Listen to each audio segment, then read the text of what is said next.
You know, in the 80s, Def Leppard, AC/DC, Bon Jovi, Poison, Motley Crue, Guns N' Roses, Whitesnake, and a few others ruled rock radio like no other. But today we have a lead singer in our midst who was right there with all of them. But everybody seems to forget. They sold 5 million records out of nowhere. A true classic from the era that, due to a renaissance in pop culture, might be more popular now than it was in its heyday. Coming up next, the singer tells us where the song came from and how he and his guitarist threw live rodents at an 80s model for an album cover shoot during that time. He talks about a teen guitarist that he talked into quitting college, or not even starting college, to play in his band. Payola kept these guys out of number one, there's no doubt about it. Get this story next from the singer on Professor of Rock. Hey, music junkies, Professor of Rock, always here to celebrate the greatest artists and the greatest songs of all time. You know, if you were ever the designated channel changer in your home growing up when there was no remote, you're going to enjoy this channel of deep musical nostalgia. Every day we do it, jump in the time machine. Become a full-time part of this by subscribing below. Make sure to click the bell so you always know when our videos and interviews are coming out. Also, check out more content at our Patreon page and get our merch below. That helps us keep the music alive. So I'm excited to bring you yet another episode from our series, Revelations. This is where featured artists go deep on their greatest songs and their greatest albums. You know, today we travel back to the great year of 1984, where a hard rock band called RATT sold 5 million copies of their classic album, Out of the Cellar. We have an exclusive interview with lead singer and songwriter Stephen Pearcy. You know, it seems like history has been somewhat revised when it comes to hard rock and so-called glam metal from the early to late 80s. I mean, everybody knows the stories of Def Leppard and Bon Jovi and Whitesnake and Motley Crue. But some have forgotten that RATT was just as big, especially in 1984 when Out of the Cellar raced up the charts. It broke boundaries, sold over 5 million copies, like I said. It had the classic number 12 hit, Round and Round. I mean, this band was everywhere that year and beyond. In fact, their first 5 albums went platinum, one of only a few bands from that era to accomplish that. In fact, Round and Round just went back in the charts due to its use in Geico ad a few years back. Up next, Stephen Pearcy gives us the inside scoop about throwing live rats at model Tawny Kitaen and why the band is bigger than ever. This is a really funny interview. Here's Stephen with the story. Let's talk about one of the most popular crossover rock tracks of the 80s, lead single from Out of the Cellar, Round and Round.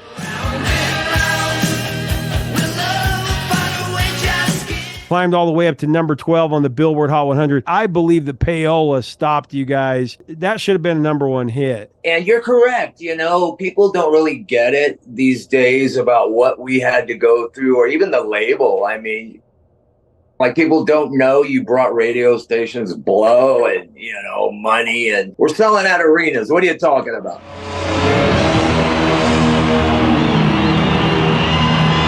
I mean, every one of my friends had this album. Of course, iconic cover, which everybody started copying you guys after that, right? Yeah, that's Robin's girl, Tawny Kitaen, and Neil Slowzower, famed photographer. I had the idea of calling the record Out of the Cellar because I had a song from Mickey RATT called Out of the Cellar, but I never titled an album after a song. And Neil had this crazy idea looking into the cellar, and we got a little creative after that. Well, and she, of course, in the Whitesnake video, that's where most people know her from, in Bachelor Party. A man's tradition every woman should know about. Hey, it's dark in here. Tom Hanks later on. But she wasn't very well known at that point when she was chosen for the album cover. I got to ask you, did you guys really throw live rats at Tawny during the photo shoot for the album? For the EP, yeah, we did. We called the place Rent Rats, and, you know, we got like a half a dozen. We only needed 5, so I think we picked up one in Slowzower's studio along the way. But Robin was on one side, I was on the other with the rats, and Slowzower went, okay, throw them. And we did that a few times until we got a picture we liked. They don't make them like that anymore, man. No. I mean, that's what was cool about you guys. You had so many great album covers, and the album cover is a lost art. I mean, thankfully, LPs are coming back, vinyl's coming back. Well, on that note, on this 40-year anniversary of Rat and Roll, BMG and Atlantic were releasing a brand new vinyl box set June 9th. And this is the craziest box set I've ever seen. Got a poster, personal photos, a pass, a pic. It's got everything in there. Yeah. And it's got a 45 Nobody Rides for Free color vinyl in there. And the labels are different. The labels are the covers of the records on the vinyl, which is kind of cool. There's all kinds of groovy stuff in there. Go to my website, official StephenPearcy.com, and you can pre-order it on there. It's quite the box set. That's what's cool about the time we live in now, and you can get all those cool things that the rock fans always wanted. Yeah. Out on the streets, that's where we meet. You make the night. Well, this is a song that went to number 4 on the mainstream rock chart as well. Gold single. Round and Round was the song that effectively got you signed to Atlantic when Doug Morris came to one of your early shows and saw the crowd just freaking out to the song when it was essentially brand new to the audience. Yeah, and we had it in our set in early 83, but it wasn't quite there. It didn't have that bridge. I knew right from the beginning. Right from the beginning that you would. It wasn't until Bo, Doug Morris went, we'll sign you guys. This is going to be your producer.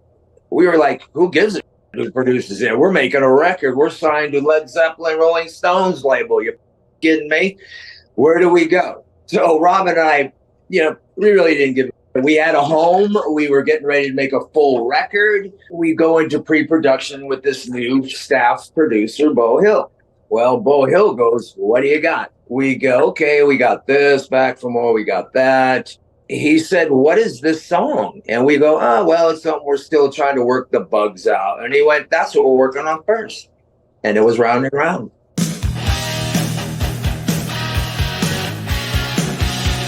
So thank you, Bo. I mean, the track, I know it was a 3-man collaboration, but you composed the lyrics. And this is one of those songs that, I understand that you guys sat around in a circle at RATT Mansion West. Yes, we did. We would bounce one cassette deck to another. Like Robin would be playing an idea.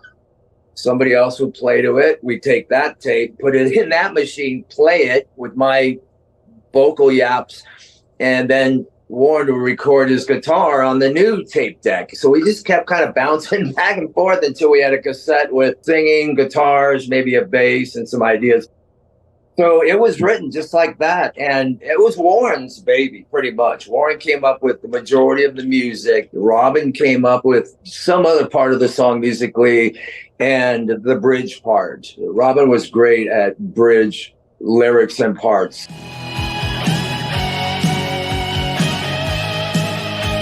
Yeah, the three of us created that monster. Thank God.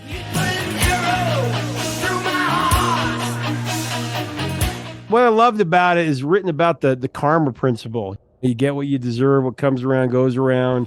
What comes around goes around. I'll tell you why. I've always wondered, was it based on a real life heartbreak, someone that treated you badly? If you really dig into it, or if I did, it was, I'm pretty much speaking about us collectively, the band. Out on the streets, it's where we'll meet.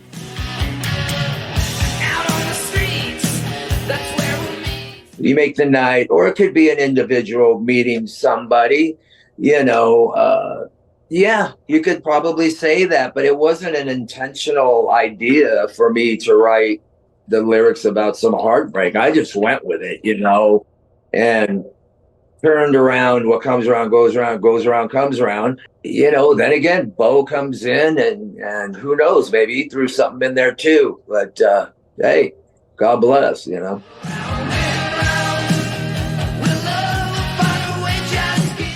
You had to know that you had something special there when you guys were writing it. No, man, because we thought we had so much better songs. It was just pretty much who's got what, the best of what. And early on, everybody the four of us kind of wrote. You're doing your first record. We're really not paying too much attention to what song gets on there. Just as long as there's 10 songs on there. And we actually didn't care if it went gold or platinum because we really didn't understand that either. We just knew we were going to be on plastic, as Robin would say.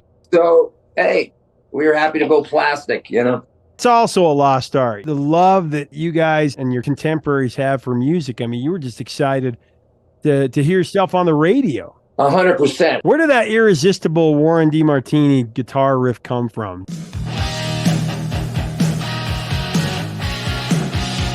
You know, you got to ask him, because what I got out of it is Warren was living with Jakey Lee, who was a member of RATT before he split, Mickey RATT, as I was turning it into RATT in 82, 83. And dig this is funny. Jake was writing music for Bark at the Moon. Warren was writing Round and Round with me and Robin and all these other songs, Morning After, Licks and everything, at the same time with Jake, you know. And Jake showing him songs to play in our set as a newbie, and then they're writing some of the best songs for Ozzy and RATT. And Warren, 18 years old. I mean, yeah, right. I always read it. He drove up from San Diego to LA, basically nothing to his name but a guitar and an amp. And I wouldn't let him go home. I had gigs set up, and I go, "You ain't going home, dude." And he was supposed to go, "Well, I'm starting college." We're like, "College, you know, you're in my band now." And he never went home. You know. I love it. Warren wasn't as confident about the hit potential Round and Round, I read. Yeah. And Atlantic wanting to make it the first RATT single, but that music video, and you guys did something really amazing there as well. You had Milton Berle, and tell me how that came together, how you guys decided to bring Milton in and do that. Well, here's how it goes. You know, we're passing around ideas for this video, and then we have this video company who's giving us ideas too. And we all put our 2 cents in, right? Our manager, Marshall's like, "Well, I'd like to bring in Milton Berle." You know, a little tongue in cheek. You know, everybody's too heavy metal out there. You know, you got to be more like, do it more like Van Halen, fun, Southern California, you know. And we were never into that deep metal hard, you know, we loved the music, but didn't want to emulate it. So we decided, yeah, we can take a joke, met Milty, and when he brought him down, it was pretty much happening right there. Like the butler dancing, my roadie gave him the jacket to put on. There's a crippled rat up on the wire I put on because he had a hurt leg. I mean, it was just happening like that. We went along. Well, the minute Milton walked in the room, you know who Don Lutz is, right? Big Audio Dynamite. Well, he directed that, produced it, one of the two. He was there. The minute Milton walked in the door, he threw up his hands and went, "Mr. Television, holy shit." Elvis went, he was the first show Elvis was on, you know, Milton Berle show. Elvis Presley, come on. Milty just went for it. He's infamous for being in drag, right? And he goes, "I'm going to play 2 parts, not one. You know, I'm going to play the girl and I'm going to play the guy." And it just built as we were there. We were creating it, actually. We had kind of a storyboard, but not really. And we kind of just went along. Warren jumping through that was done right then and there too. I thought, yeah, how about we have him jump in you know, it was a trip, man. It all just worked, you know, at that moment.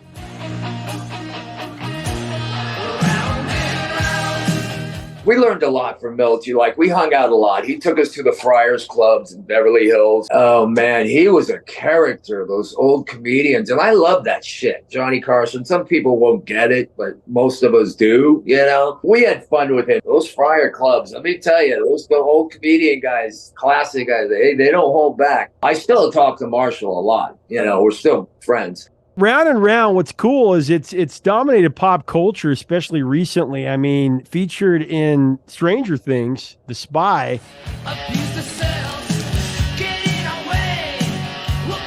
What's cool about that is I was about the same age as my youngest son, maybe a little bit younger, when Out of the Cellar came out.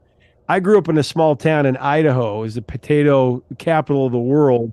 Just a bunch of potato fields. Potato heads. Yeah, and nothing to do, you know, and radio and MTV was my window to the world. And RATT, I remember buying that cassette and wearing it out on my Walkman. And this music spoke to us. And what's cool now is that my kids discover it in Stranger Things about the same age as me.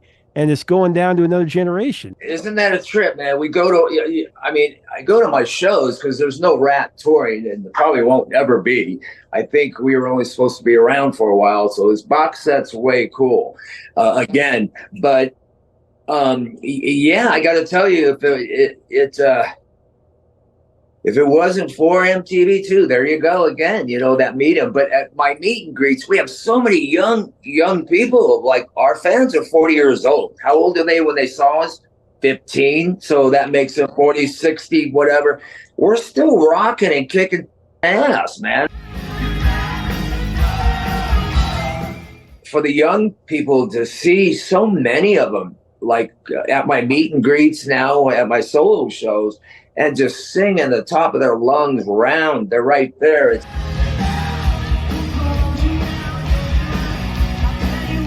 like, wow, we crossed over. Yeah. And by the way, we did a Geico commercial not too long ago with Round and Round, a 3-part. We do have a RATT problem. Yeah, man, the youth, they're discovering how cool our music was 40 years ago. Not just mine, you know. Well, the commercial is so popular, it recharted Round and Round. It went into the Billboard Rock Digital Song Sales chart, and I think it was June of 2022.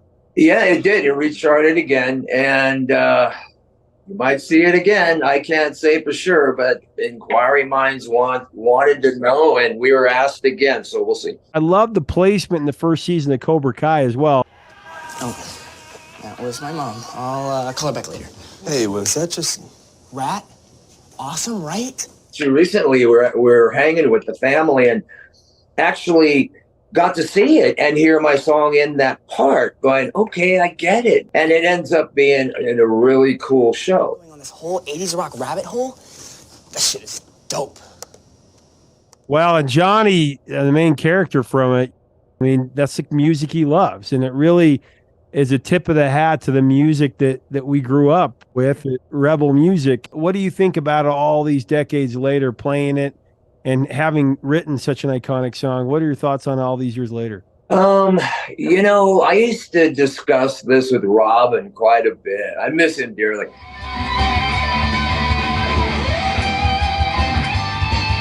It is how we at least got one song that'll outlive everybody, outlive us, and just be there forever in music culture, so to say, as you say. And we talk about that every now and then, and it's very rewarding, you know, because it wasn't all just fun and games as people, the 80s, you know, oh yeah, you know, is what it was. But we really took our writing seriously. You know, we didn't want to sound like the Motleys. We didn't want to be heavy metal. We wanted hooks. We wanted girls. We wanted a wide audience. We didn't want just guys. So we had a lot of thought out process, and that song being one. So the best thing about it is, you know, I'm proud to have that one song. You can't call us a one-hit wonder. So when people say that, I go, well, isn't that a way cool song, Round and Round, to have if it was a one-hit wonder, you know? So very happy that we actually, you know, came up with this song. We didn't know what we were getting into when we wrote it. It was just another song, you know.